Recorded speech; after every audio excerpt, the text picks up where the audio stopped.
Alors, c'est parti. Alors, je m'appelle Guillaume Chervet. Je suis principal engineer chez AXA France. Je travaille surtout principalement aujourd'hui dans le domaine de l'IA.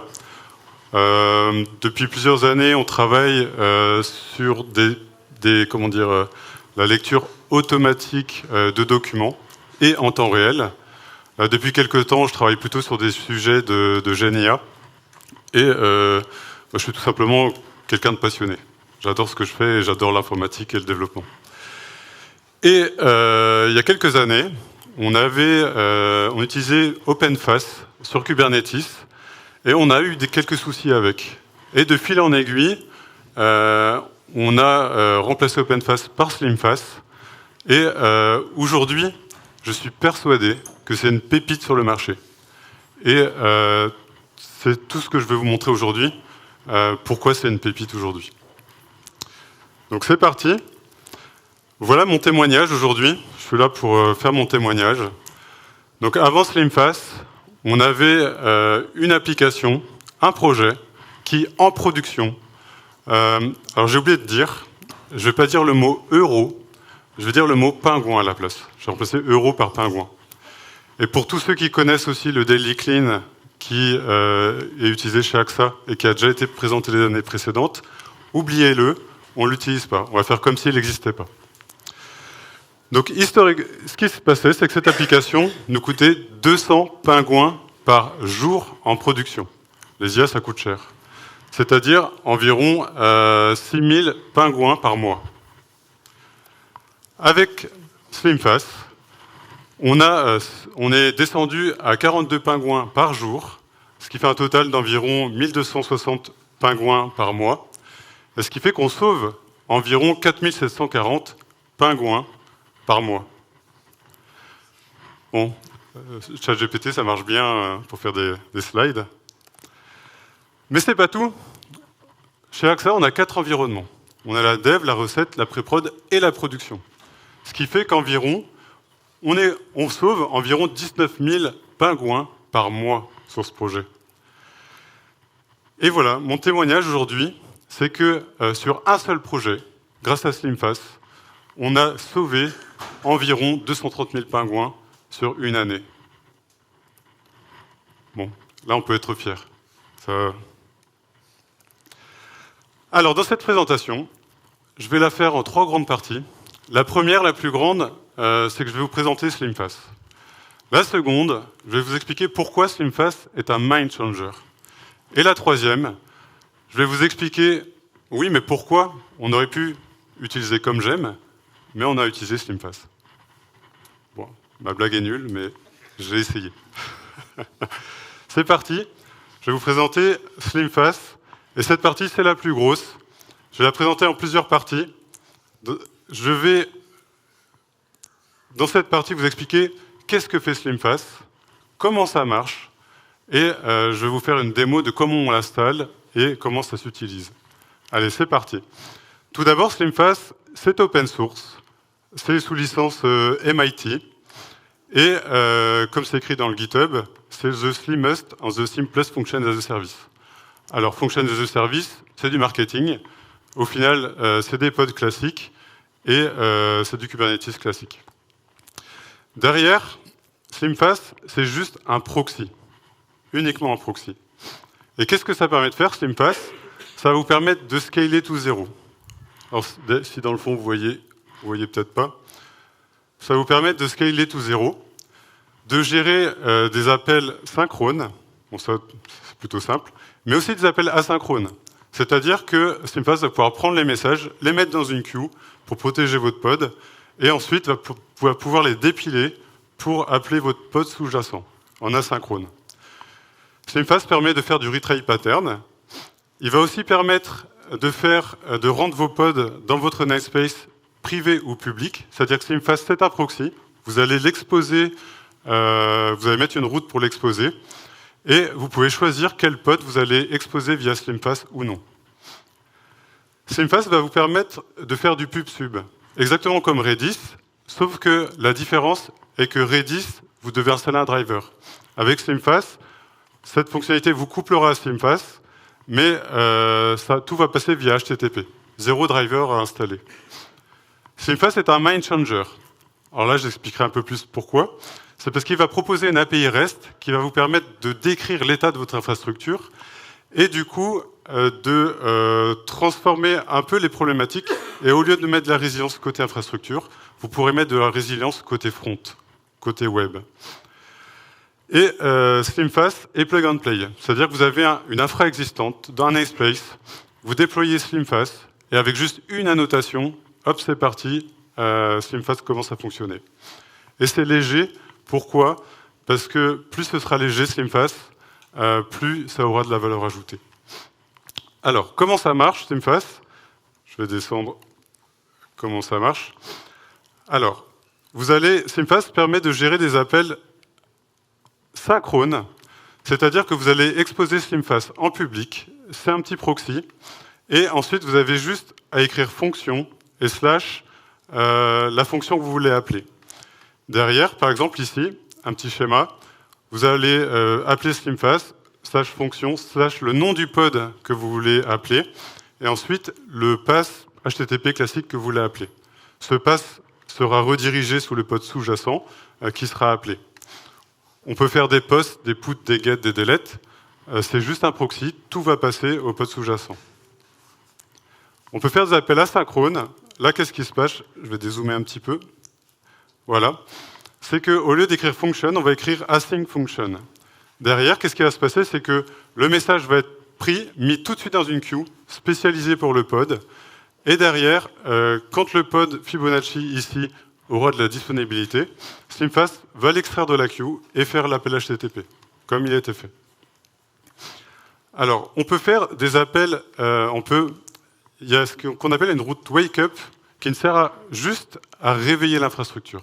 Si on est scalé to 0, on fait un wake-up, on peut réveiller un pod. Il y a le système de publication d'événements. Comment ça marche? C'est toujours pareil. Ici, on va créer un événement, publish event, avec un nom, fib event. On va souscrire les pods avec juste une petite annotation. Je souscris à cet événement. Et s'il y a 4 pods, par exemple, de Fibonacci et 4 pods de Other qui sont instanciés, et ben les 4 recevront l'événement. Voilà. Ce qui se passe, c'est qu'il y a aussi une méthode qui va permettre de lister l'état de votre infrastructure. C'est-à-dire que vous pouvez savoir si les pods sont up, en train de démarrer ou éteints. Vous verrez après, ça c'est pratique. Alors Slimfast, comment ça marche? Derrière, il y a une base de données. Je vais juste vous expliquer. C'est que Slimfast, c'est une vraie base de données derrière. Pourquoi? Pour implémenter le système de queue et échanger de l'information. Derrière, ça utilise le protocole Raft, qui est le même que ce qu'utilise Redis, qui est le même que ce qu'utilisent toutes les bases SQL.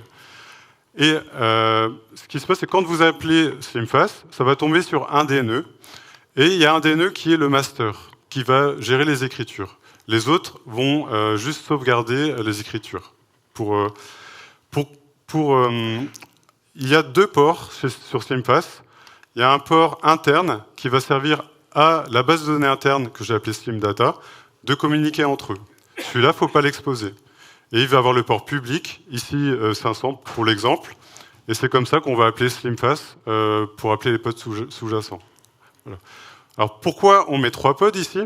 C'est parce que s'il y en a un qui tombe, pour garantir l'écriture, il faut toujours qu'il y en ait au moins 2 up. Si on a 2 qui tombent, on ne peut plus garantir l'écriture. Voilà. Sachant qu'en développement, on peut mettre qu'un pod si on veut dans les environnements de développement. Alors, petite démo maintenant. Comment ça fonctionne? Si vous l'essayez chez vous, c'est assez facile. Il suffit de copier ce script et le coller chez vous. Il faut juste avoir Docker d'allumé avec Kubernetes d'installer. Là, ce qui se passe, c'est que j'ai 2 petits scripts qui vont lancer Slimfast. C'est-à-dire que je vais déployer mon pod stateful set, donc qui est une base de données Slimfast. Je vais le faire maintenant. Et là, vous allez voir, j'ai des filtres. Je vais mettre Slimfast. Toc. Je vais bien l'écrire. Et là, effectivement, j'ai 3 nœuds qui ont démarré. Et sur ces 3 nœuds, ils se sont synchronisés. C'est-à-dire que là, ils ont démarré. et les trois ont commencé à communiquer entre eux. Donc là, ils sont connectés. Au niveau de la configuration, je vais vous la présenter un petit peu. Donc pour la démo, j'ai quand même mis 3 réplicas, parce que c'est ce qu'il faut mettre en production. Et SlimFast, lui, il a besoin de savoir comment appeler les pods en interne, les pods sous-jacents. Donc c'est ce qu'on va appeler function name ici, et les pods de la démo seront sur le port 5000. Le seul pod qu'on expose, la seule conf qu'on expose en public, c'est SlimFast, que j'ai exposé sur le port 30021. Voilà, c'est tout. Maintenant, ce qui se passe, c'est que je vais continuer mon petit déploiement. Je vais lancer ici un déploiement de fonctions, donc c'est juste des pods, et d'un MySQL. Voilà. Et là, ici, j'ai 4 pods dans mes fonctions. On va voir la configuration un par un, une par une. Voilà. Et ça, c'est des déploiements classiques, comme vous pouvez avoir chez vous sur Kubernetes. Et là, qu'est-ce qui se passe? J'ai juste une annotation obligatoire. Alors ceux qui sont dans le fond, je ne sais pas s'ils voient bien. N'hésitez pas à le dire. Hein. Juste une annotation obligatoire, SlimFast /function true, pour activer le fait que ce soit une fonction. Et à partir de là, c'est bon, ça suffit. J'ai mis un autre attribut pour dire ce pod va s'éteindre au bout de 5 secondes d'inactivité. Et là, on verra après, j'ai mis un nombre de requêtes parallèles pour le mode asynchrone à 1, maximum. Ici, ce qui se passe, c'est que j'ai dû mettre un liveness probe. Pourquoi? Parce que SlimFast va attendre que le pod soit en état ready pour commencer à l'appeler. Tant qu'il n'est pas en état ready, il va garder le message, il ne l'appellera pas. Et est-ce que j'ai d'autres choses à montrer? Ben non, c'est juste un pod classique. Voilà. Donc là, ce qui va se passer, c'est que je vais revenir ici. Au lieu de filtrer sur SlimFast, je vais filtrer sur Fibonacci. Alors, je ne vous ai pas montré, mais là, du coup, ils sont éteints. Les pods ont été éteints par SlimFast. Alors, dans le fond, vous ne verrez peut-être pas. Je vais essayer de zoomer, mais ici, j'ai une première route function Fibonacci 1 pour appeler mon pod Fibonacci 1 que je viens de vous montrer. Et là, une route hello cloud nord. Alors, ce qui va se passer, c'est que je ne vous ai pas montré le code de la petite démo. Hop, ce que je vais faire tout de suite, c'est que là, j'ai une petite application en .NET Core qui est pas optimisée du tout. J'ai ma route else qui est nécessaire. J'ai ma route hello world, une petite route download pour montrer que c'est un proxy, ça peut prendre des images, des fichiers, des streams. Et là, j'ai une route Fibonacci, un calcul un peu plus lourd. Et là, qu'est-ce qui se passe? C'est qu'en entrée, je vais prendre un input, un int, et là, j'ai un calcul de Fibonacci qui n'est pas du tout optimisé. Et ça, c'est fait exprès. Alors, du coup, je vais remettre... Voilà. Je vais lancer mon petit Hello World. Là, qu'est-ce qui va se passer? Mon pod SlimFast Fibonacci 1 va démarrer. Il va attendre qu'il soit en état ready. Et dès qu'il est en état ready, bim, il me fait mon message. Donc là, maintenant, il est démarré. Je peux l'appeler. Hello Cloud Nord. Alors, au bout de 5 secondes, là, d'inactivité, le pod, maintenant, voilà, s'éteint, complète tout seul. Ce qui se passe, c'est que je peux aussi appeler ce pod en asynchrone. C'est-à-dire que si je fais juste async function et que je fais appeler, alors là, on ne voit pas, mais j'ai un 202 accepted, j'ai une réponse, et derrière, c'est parti dans la queue, ça a été dépilé, et ça a appelé le pod. Bon, là, ça ne sert pas à grand-chose pour ce use case, mais c'est juste pour vous montrer. Ici, il y a une route download, pareil, c'est pour télécharger un fichier, c'est pour vous montrer que c'est vraiment un proxy. Ça peut marcher avec n'importe quelle méthode. Donc là, il allume, ça en est à ready, et hop, j'ai la réponse. Voilà. Ici, j'ai une route. Oui, il est mignon. Ça... Les chiens, c'est mignon. Et les chats aussi. Oui, je ne veux vexer personne. Alors, ici, il y a une route Wake Up qui fait partie des routes Mind Changer. Effectivement, vous ne voyez pas trop dans le fond, je pense. On va appeler l'URL public de SlimFast, Wake Up, et le nom du pod. Et là, hop, ça va juste réveiller le pod, 204 no content, et là, le pod va s'allumer. Ça ne l'appellera pas, ça ne sert à rien, mais vous verrez après. Et là, j'ai mon calcul de Fibonacci, où j'ai un input 35, et là, pareil, je vais pouvoir l'appeler, donc un HTTP post, encore un verbe différent. Et là, ce qui se passe, c'est que ça va lancer mon pod et faire un calcul de Fibonacci. Voilà. Donc là, ça va l'appeler. Et là, si je l'appelle plusieurs fois, je peux tuer mon pod parce que ça va l'engorger. Et c'est là où c'est intéressant d'avoir de l'asynchronisme, parce que si j'appelle async function, alors là, ce qui se passe, c'est que j'ai mis number parallèle à 1, et pour l'instant, c'est pas le plus optimal. J'ai 3 slimfast, et chacun des 3 slimfast fera un appel max. C'est-à-dire que si j'appelle 1, 2, 3, 4, 5, 6, 7, 8, 9, 10, là, qu'est-ce qui va se passer? C'est qu'une fois que ça est ready, j'aurai que 3 appels. Voilà. Et il fera que 3 appels à chaque fois. C'est-à-dire qu'il va relancer un appel à chaque fois que j'aurai fait un Fibonacci. Et ça me permet de protéger mon pod si demain j'ai un pic de charge dessus. Ou alors de laisser le temps à l'infrastructure de scaler. Dernière fonction qui est intéressante, c'est celle que j'appelle, qui fait partie des mind changers, comme le wake up. On peut lister l'état de l'infrastructure. C'est-à-dire que là, je peux savoir que mes pods ne sont pas démarrés. Si je relance mon Fibonacci, par exemple, allez, c'est parti. Ici, je vais essayer de rappeler la fonction. On va voir que, bon, ça allait trop vite à démarrer, mais on veut voir que maintenant, j'ai de l'information sur l'état de mon infrastructure. Et ça, c'est intéressant. Hop.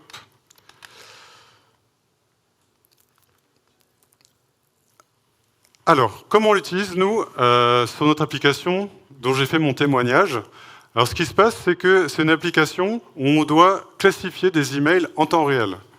On reçoit 10 000 mails par jour et on doit les classifier en dessous de 1 minute. Et ce qui se passe, c'est que dans l'architecture, qui est un microservice, en gros, on utilise majoritairement l'asynchronisme. On va, par exemple, si on a un ID d'un PDF qui est dans Redis, on va recevoir cet ID. Slimfast va dépiler, appeler la fonction qui va gérer l'extraction, par exemple, des images d'un PDF. S'il y a 10 images, eh ben on mettra 10 images dans Redis avec 10 ID et on rappellera 10 fois l'OCR qui sera la fonction suivante.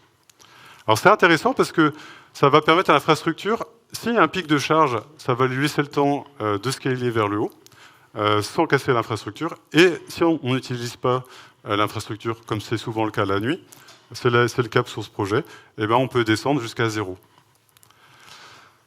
Alors, ici, j'ai le schéma d'architecture. Sur ce projet, effectivement, on reçoit des EML. Le premier message, on le reçoit en synchrone. C'est-à-dire qu'on appelle ce pod, qui prend le mail, qui claque dans Redis, et ensuite appelle le pod suivant avec un ID, etc., etc. On fait toute la chaîne comme cela. C'est une architecture asynchrone, parce qu'à la fin, on fait un callback HTTP vers celui qui nous a appelé. Donc c'est des architectures stream classiques pour tout ce qui est IoT et ce type d'architecture temps réel, en machine learning. Et là, qu'est-ce qui s'est passé? C'est que on devait répondre en dessous de la minute. Et là, ça me fait penser que j'ai raté un bout de la démo. C'est pas grave, parce que je suis toujours dans la partie Slimfast. J'ai raté carrément un gros bout de la démo. C'est-à-dire que je vous ai montré le Fibonacci 1. Mais je ne vous ai pas montré le 2. Et en fait, le Fibonacci 2, j'en ai 4. Hein. Pareil, j'ai activé Function True. J'ai mis à 5 secondes. Et là, ce qui est intéressant, c'est que j'ai mis une annotation que ça dépend de Fibonacci 1 et MySQL, ma base de données. Et là, du coup, ce qui se passe, je ne voulais peut-être pas montrer, mais si je prends la fin de mes petits scripts ici, il y a une petite démo pour lancer une interface web. Hop. Normalement, ça va lancer sur localhost 8000. On va laisser, voilà, et c'est lancé. Et là, c'est pas mal, parce que, rappelez-vous, avec mes routes, j'ai l'état de mon infrastructure. Et du coup, je peux décrire mon infrastructure. Ici, mon pod Fibonacci 2, c'est le même que Fibonacci 1, j'ai les mêmes routes. Donc si je fais un HTTP post avec un input de 10, il va d'abord démarrer Fibonacci 1, attendre qu'il soit en état ready, avant de démarrer Fibonacci 2. Et c'est pareil pour la base de données. C'est-à-dire qu'il va démarrer uniquement quand les pods dépendants seront en état ready. Et ça, c'est intéressant. Donc je peux recommencer. HTTP post, il va démarrer Fibonacci 1, MySQL, et une fois que c'est en ready, il va démarrer Fibonacci 2. Et là, c'est intéressant. Hop. Je vais continuer encore ma démo que j'avais oubliée. Je vais focaliser sur la partie fonction privée-publique. Là, j'ai un spot Fibonacci 3, c'est toujours le même.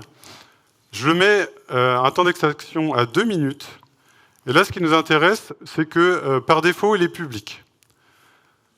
Et Fibonacci 4, lui, la différence, c'est que j'ai activé, c'est toujours une fonction, il peut scaler à 0. Par contre, au démarrage, il va initialiser 2 pods. Mais ce n'est pas ce qui nous intéresse tout de suite. Le temps d'extraction à 2 minutes, et là, par défaut, il est privé.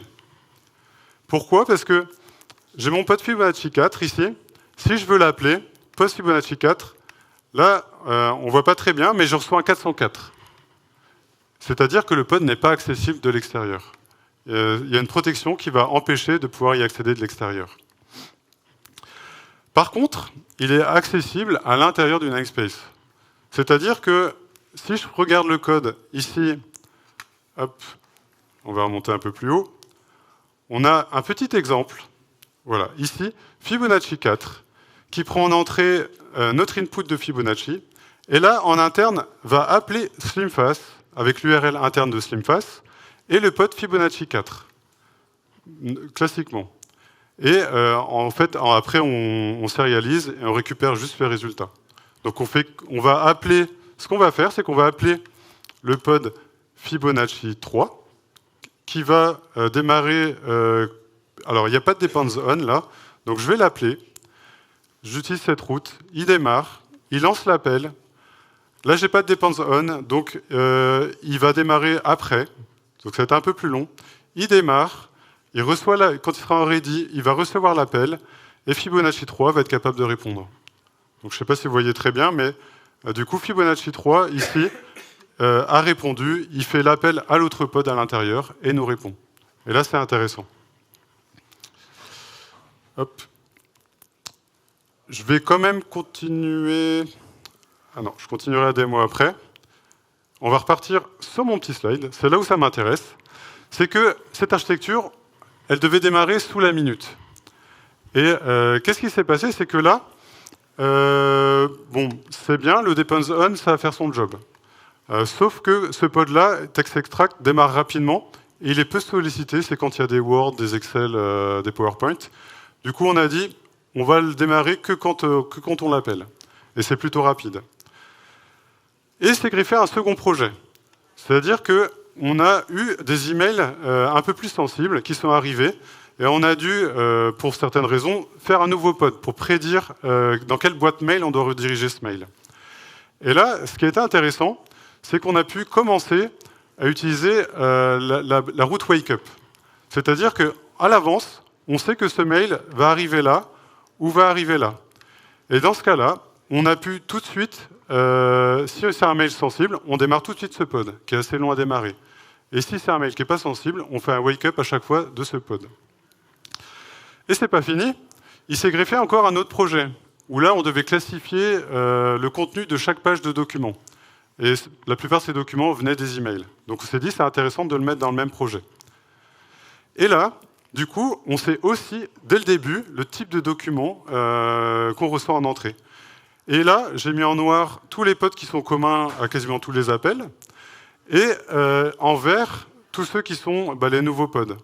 Et dans ce cas-là, pareil, si on a ce type de pod, eh ben on va démarrer celui-là, celui-là, celui-là, et pas les autres. Ce qui fait qu'on va optimiser finement les coûts de notre infrastructure. Et on va démarrer le plus rapidement possible si l'infrastructure est éteinte. Et ça, c'est pas mal. Et ce projet-là, eh ben, je ne l'avais pas pris en compte dans mon introduction. En vrai, on l'a activé il y a quelques temps, il est resté 1 an en étant éteint, sans être appelé. Et en vrai, je n'ai pas le calcul exact, mais on sauve environ un peu plus de 300 000 pingouins par an sur ce projet. Parce que ces pods sont tout simplement énormes, les 2 nouveaux pods. Bon, et là, je suis encore fier. Ça va. Alors maintenant, je vais vous expliquer pourquoi SlimFast est un mind changer. J'ai commencé petit à petit à mettre des inceptions avec la route wake-up, qui n'existe pas sur les autres briques du marché. Et je vais vous expliquer pourquoi. L'idée, c'est qu'on peut déporter des contraintes d'infrastructure. On va mettre 2 réplicas d'un déploiement, enfin 2 pods en production pour garantir une continuité de service. Et bien, au lieu de faire ça, on peut mettre de la résilience côté front. C'est-à-dire que côté front, on va être capable de dire, on sait que l'infrastructure est éteinte, et bien on va intégrer ça bien finement dans mon UI pour pouvoir payer que quand on consomme notre infrastructure. Ça marche? J'ai perdu personne? Ils me disent non devant, et derrière. Et bien ça, c'est dans le monde des bisounours, en fait. En fait, c'est beaucoup plus compliqué que ça. Sur Kubernetes, aujourd'hui, chez nous, comment ça marche? Alors ça, c'est les tarifs pas à jour, parce que j'ai pas réussi à avoir les derniers tarifs. C'est ceux de l'année dernière, avec les chiffres que je vous ai montrés là. Ce qui se passe, c'est que sur notre infrastructure, on peut réserver des machines. C'est-à-dire que si on réserve, notre tarification est surtout par rapport à la RAM. Donc, si on réserve de l'infrastructure, on payera 75 pingouins par gigaoctet. Et si on prend en dynamique, on payera 105 € de pingouins, 105 pingouins par gigaoctet. Et ce qui se passe, c'est que si on fait du réservé, Slimfast ne sert à rien. Parce qu'effectivement, les machines restent et on les paye tout le temps. Et elles sont tout le temps allumées. Si on fait du dynamique, c'est un peu plus compliqué. Parce que qu'est-ce qui va se passer, c'est que il se peut qu'il n'y ait pas de machine virtuelle disponible pour pouvoir instancier notre pod. Et là, chez nous, ce qui se passe, c'est que le temps d'instanciation d'une machine virtuelle, c'est environ 7 minutes. 7 minutes. Et ce temps n'est pas garanti. Parce que si vous êtes sur des cloud providers et qui sont saturés, eh bien, vous n'êtes pas garanti que ça démarre en 7 minutes. Et c'est là toute la complexité. Et comment ça marche? Nous, on a 4 environnements: dev, recette, pré-prod, production. Et ce qui se passe, c'est qu'il y a quelque chose qui est plutôt sympa, c'est que c'est priorité à la production. C'est-à-dire que si j'ai un pod qui veut démarrer en production, en dynamique, et qu'il n'y a plus de VM disponible, il est capable de tuer des pods en dev pour prioriser la production. Et ça, c'est pas mal. Mais ce n'est pas suffisant. Alors, ce qui s'est passé, c'est que avec Slimfast, je me suis dit, mais on a plein d'applications partout dans les entreprises qui ne sont pas utilisées la nuit. Des fois, il y a 2 utilisateurs par jour, ou voire 0, et on paye plein pot. Donc souvent, on a ce type de configuration, où on a un front web, par exemple React, et une API qui est appelée. Je n'ai pas représenté la base de données, mais c'était pour être plus simple. En production, pour que ça soit résilient, en cas de crash d'un pod, ou de mise à jour, etc., on va doubler le nombre d'instances des pods pour que le client ait une garantie de service et un bon service. Ben, ce que je propose, c'est de mettre Slimfast en proxy et de scaler tout zéro. Mais ça, c'est dans le monde des bisounours. Alors, ce qui se passe, c'est que déjà, il faut que votre pod soit plus petit en mémoire que 3 Slimfast. 3 Slimfast, c'est environ 200 mégaoctets. Donc il faut que votre pod de base, quand il est up, il faut que ce soit plus petit que 3 Slimfast allumés. Mais ce n'est pas tout. C'est là que vont arriver des complexités. C'est que ça va dépendre de votre besoin. Comment vous allez gérer ça? C'est-à-dire que vous avez un vieux Java, qui met 1 minute à démarrer. Et là, vos utilisateurs veulent vraiment une garantie de service parfaite entre 9h et, par exemple, 20h du soir, ou 21h. Et bien là, qu'est-ce que vous pouvez faire? C'est que quand vous démarrez l'infra, si vous voulez une garantie parfaite, parce que c'est long à démarrer, vous mettez 2 pods quand même, 2 réplicas. Et il y a une fonction dans Slimfast qui s'appelle Slimfast Schedule, qui vous permet de dire automatiquement, je fais un wake-up à 7h du matin. Et en même temps, à 7h du matin, on va dire pendant 12 heures, le scale down, c'est 12 heures. Donc on est sûr que toute la journée, mes pods seront allumés toute la journée. Et là, on met 7 heures du matin, parce que imaginez que ça met plus de 7 minutes à démarrer mes pods, qu'il n'y a pas de disponibilité et qu'il faut attendre maximum 2 heures. Eh ben, on a quand même 2 heures de marche pour allumer mon application. Et à 21 heures, on coupe, on dit qu'au bout de 10 minutes, on éteint l'infrastructure, et la nuit, on éteint l'infrastructure. Et s'il y a quelqu'un qui a une insomnie, bah, mettez un petit bout d'UX, il attendra 7 minutes. Et pourquoi je dis ça? C'est parce que aujourd'hui, nous, en production, on se permet de faire du scale to zero. Mais tout le monde ne fait pas du scale to zero.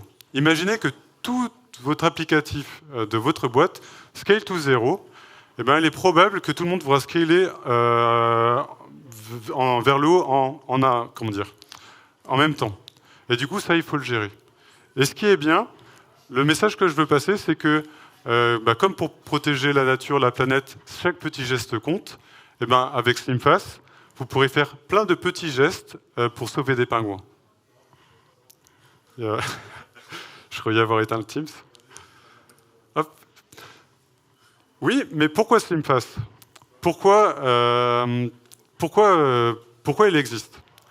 Alors, ce qui se passe, c'est qu'historiquement, on utilisait OpenFast, et on a eu pas mal de soucis avec, parce que ça ne correspondait pas vraiment à notre stack. C'était compliqué à maintenir, ça nous couplait pas mal nos scripts Kubernetes, et surtout, c'était très cher.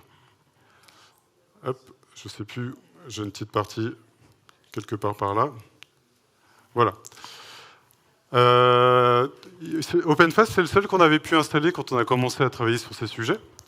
On voulait essayer Knative, mais Knative, c'est un opérateur qui est assez gros, et on n'a pas eu le droit de l'installer. Il faut savoir que ça ouvre un Kafka accessible à tout le monde qui utilise les clusters. C'est pas multitenant, et ça posait des problèmes. Alors, il n'y a pas que OpenFast et Knative, il y a aussi Keda. Keda qui est juste génial.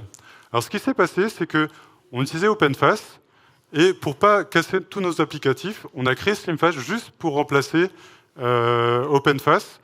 On s'est rendu compte que ça nous simplifiait à mort tous nos scripts Kubernetes. Et quand j'ai fait SlimFast, je me suis dit, on va exposer des métriques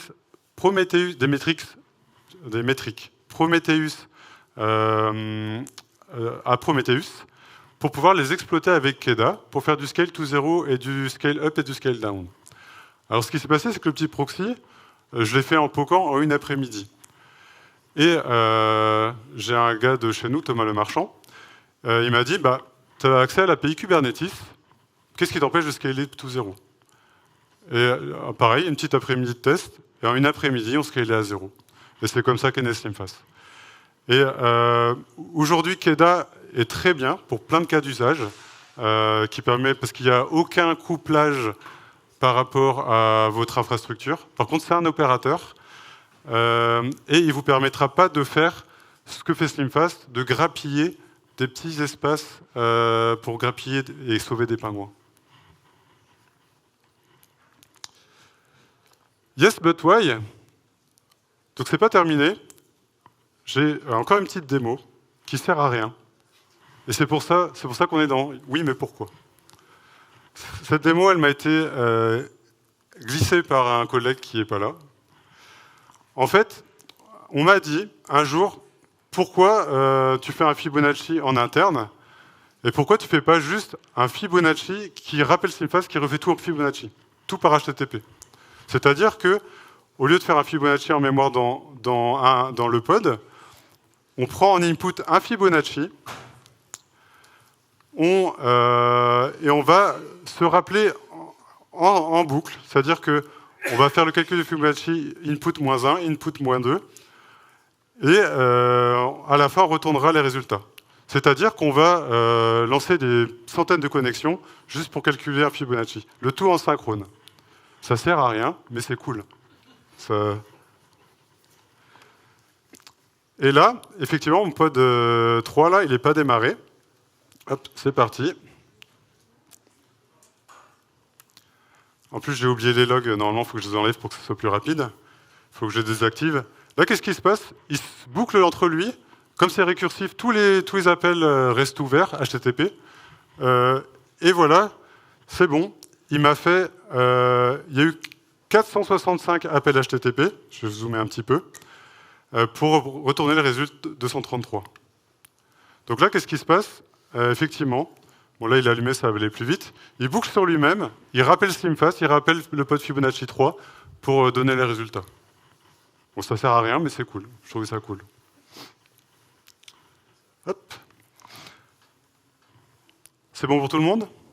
Dernière petite démo, c'est que vous vous rappelez de mes pods Fibonacci 4. Hop. Voilà.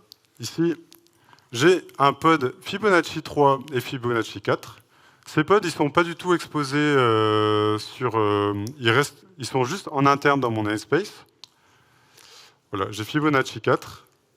Fibonacci 4, lui, il reste allumé 2 minutes et il a 2 réplicas. Et il est en privé. Ici, j'ai des événements. J'ai plugué ce pod Fibonacci 4 à 2 événements, un événement public. C'est-à-dire qu'il est privé, mais je peux le surcharger et lui dire j'écoute quand même un événement public. Et le pod Slimfast 3, Fibonacci 3, ici, je l'ai plugué pareil à un événement Fibo public. Ce qui fait que ici, si je reviens dans mon petit écran, alors normalement ils sont en ready, je vais les wake up pour qu'ils soient bien allumés. Ici, dans mon interface web, j'ai une petite route qui va me permettre d'appeler cet événement public. Donc ce qui va se passer, c'est que je vais le mettre ici, et je vais mettre ça ici. Voilà, du coup j'ai 2 instances de Fibonacci 4 d'allumées. Hop, je vais les wake up pour être sûr qu'ils restent allumés.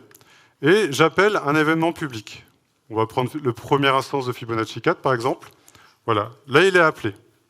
Si je prends la deuxième instance de Fibonacci 4, pareil, j'appelle il est appelé. Il avait eu l'appel précédent. Et pareil, mon Fibonacci 3, il devrait déjà... Ouais, qui vient de... Voilà, il va aussi recevoir l'événement. Bon, c'est tout petit, mais faites-moi confiance dans le fond. C'est pas d'autre choix. Hop, alors, c'est pas terminé. Maintenant, ce pod Fibonacci 3 est abonné à un événement privé. Mais là, il est public par défaut, lui, mais on peut surcharger la visibilité des événements en tant que privé. Et pareil, pour le Fibonacci 4, j'aurais pu pas le mettre en privé, parce que par défaut, il est privé, et je vais appeler un événement Fibonacci Private. Ce qui se passe, c'est que du coup, ici, si je fais l'appel depuis mon front à Slimfast, depuis la route Slimfast, là, je vais avoir un 404. Bim. Pourquoi? Parce que mon événement est privé. Ça, c'est normal. Cet événement ne va marcher qu'en interne dans mon cluster. Et pourquoi j'ai fait ça? Parce que yes, but why, on est dans cette partie. C'est parce qu'on avait une application, où on avait une interface d'admin, celle dont je vous ai montré là, le petit rag sur laquelle je travaille en ce moment, et en interface d'admin pour mettre à jour la configuration. Et le problème, c'est qu'on devait notifier tous les frontaux. Et pour que tous ces frontaux soient notifiés, bah, il y a Redis ou d'autres solutions. Mais ça m'embêtait de mettre un driver Redis juste pour un petit use case, et c'est là où on a pu faire ce système d'événements en interne dans notre cluster. Et en plus, ce pod, c'est notre API publique, mais cet événement, on le laisse privé pour qu'on ne puisse pas rien piloter depuis l'extérieur. Donc je vais quand même faire un wake-up. Et là, du coup, j'ai mon événement privé, je voudrais l'appeler. J'ai une dernière route dans mes Fibonacci, ici, send private Fibonacci event. Là, qu'est-ce qui se passe? C'est que je reçois en input un Fibonacci, et là, je vais lancer mon événement privé, et je vais appeler la route Fibonacci. Voilà. Sauf que là, je suis en interne dans mon cluster. C'est-à-dire que je vais rappeler un pod pour lancer mon événement en interne dans mon cluster. Alors, je vais... Voilà, le wake up pour pas qu'il s'arrête. Je vais le wake up. Voilà. Donc là, j'ai démarré lui. J'ai démarré mes deux routes. On va prendre la première instance de Fibonacci 4. Et je vais par exemple utiliser Fibonacci 1 pour lancer l'événement. Donc lui, il va attendre d'être en état ready. il va recevoir la route, appeler SlimFast en interne pour lancer l'événement, et je vais recevoir effectivement mon événement ici. Voilà. Ça va marcher aussi avec mon Fibonacci 3. Voilà, il a reçu l'événement. Voilà, je vais relancer l'événement. Bon, il s'est éteint Fibonacci 1, il se relance en état ready, il fait l'appel à SlimFast, et il est censé recevoir l'appel. Voilà.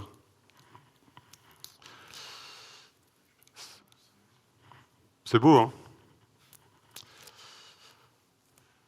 J'ai pas dormi, hein. J'ai mon fils qui a vomi toute la nuit. Ça... Alors, quelle est la suite pour SlimFast? On arrive à la fin de la présentation. Il rigole devant, mais... Alors, ce qui se passe, c'est que par la suite, il y a plein d'améliorations qui sont prévues. Le premier sur lequel je suis en train de travailler, c'est de rendre complètement contrôlable le retry pattern et de mettre en place vraiment une gestion de queue très propre avec une dead letter queue et le fait qu'on sache exactement combien de messages reçoit chaque pod. Parce que potentiellement, je voudrais limiter le temps que ça scale, je voudrais limiter à 2 messages par pod, parce que les IA, ça consomme beaucoup, et avoir la maîtrise complète de comment on les appelle. Ensuite, l'objectif, c'est de mettre en place du scale-up. C'est-à-dire de scaler vers le haut automatiquement en asynchrone. Aujourd'hui, on utilise l'horizontal autoscaler. SlimFast est compatible avec l'horizontal autoscaler, mais c'est pas super. Avec les queues, c'est le bonheur. On sait exactement combien de messages on a dans la queue. C'est parfait pour scaler. C'est pareil pour le scaler en mode synchrone. Et là, l'idée, c'est qu'on va essayer de copier la syntaxe de Keda et exactement le même système de Keda, quitte à aller voir taper dans Prometheus. On veut aussi pouvoir agréger tous les Swagger en un seul Swagger. Pourquoi? Parce qu'on a des composants chez nous où on doit déclarer des proxys pour taper les API.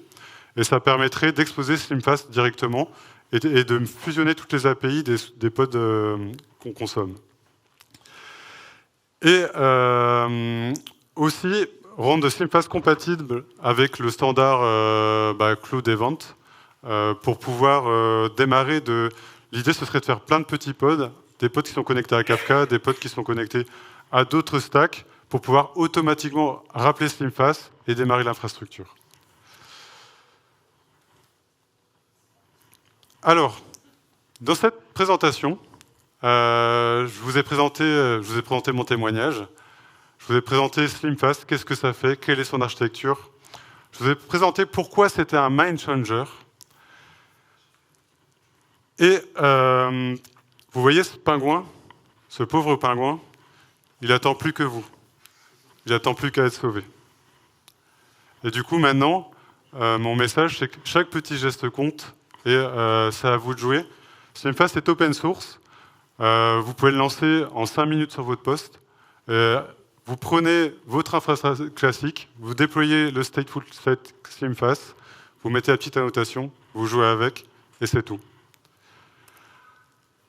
Et le pingouin sera content. Je vous remercie. Merci beaucoup pour votre attention. Merci à Guillaume Thomas, qui avait présenté le Daily Clean les années précédentes pour le nom de SlimFast, parce que ça fait tout. Et merci à Thomas Lemarchand pour avoir donné l'idée. Et à tous mes collègues et tout le public. Merci beaucoup. Bon après-midi. Oui, alors il reste 7 minutes pour les questions. Est-ce qu'il y a des questions?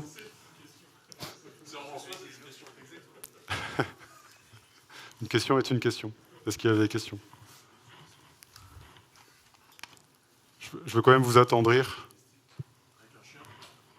Alors,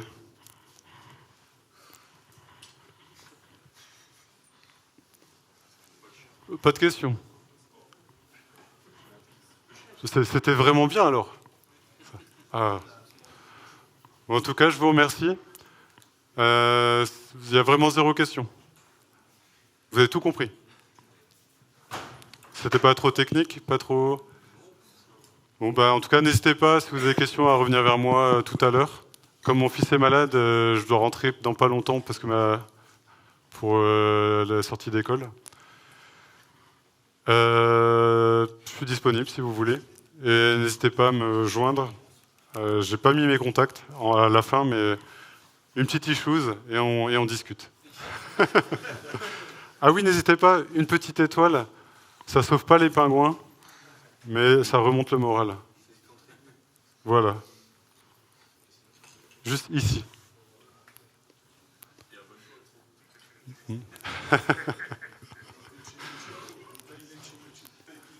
Comment? Non, je vais pas faire de pub. C'est trop. Merci beaucoup. Bonne journée.